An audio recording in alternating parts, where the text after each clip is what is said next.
नमस्कार मित्रांनो, आज मी तुमच्याशी मराठीमध्ये संवाद साधणार. कारण काय, आताचा राजकारण भरपूर तापलेलं आहे आणि विषय काय फक्त एकच, रिक्षावाल्यांना मराठी आलीच पाहिजे. आणि मी यूपीचा आहे मित्रांनो. माझे आजी आजोबा मुंबईमध्ये आलेले, ते आता वारलेत, ते या जगामध्ये नाहीत. माझे वडील पण वारले, ते पण या जगामध्ये नाहीत. आता मी आहे, माझं पण वय झालंय आता 37-38 व्हायला आलंय. काही दिवसात मित्रांनो मी पण या महाराष्ट्राच्या भूमीमध्ये मरण पावणार. पण एक गोष्ट सांगायचं आहे तुम्हाला, की जेव्हा आपल्याला रिक्षाचा लायसन, बॅज आणि परवाना भेटतो, त्यावेळी RTO मध्ये मराठीमध्ये आपल्याला विचारपूस करतात. जे अधिकारी असतात ते करतात, ते आपल्याला बोलायला लावतात, आपल्याचे नाव विचारतात, आपल्याला वाचून घेतात.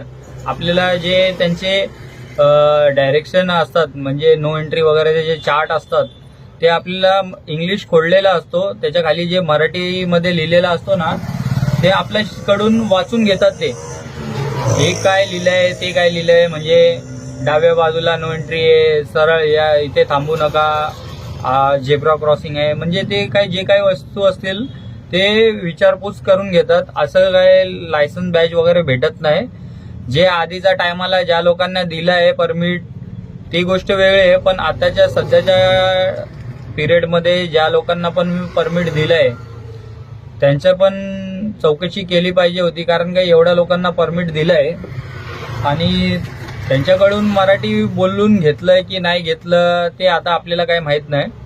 पण माझं एकच म्हणणं आहे, मराठी शिका मित्रांनो. कारण काय एवढी पण भाषा अवघड नाही. मी महाराष्ट्रातला आहे, माझा जन्म झाला आहे आणि मी इथल्याच मातीमध्ये संपणार पण. आणि मराठी बोलायला एवढी म्हणजे फार काही विचित्र मराठी शिकायचं हे काय फार कठीण गोष्ट नाही आहे. कोण पण शिकू शकतो मराठी. तर तुम्ही प्रयत्न केला तर शिकू शकणार. आणि प्रवासी किती विचारतो आपल्याला, दादा इथे जाणार का, हो साहेब बसा, सोडतो तुम्हाला, संपलं. उतरल्यावरती तो पैसे देणार, सुट्ट्या आहे का.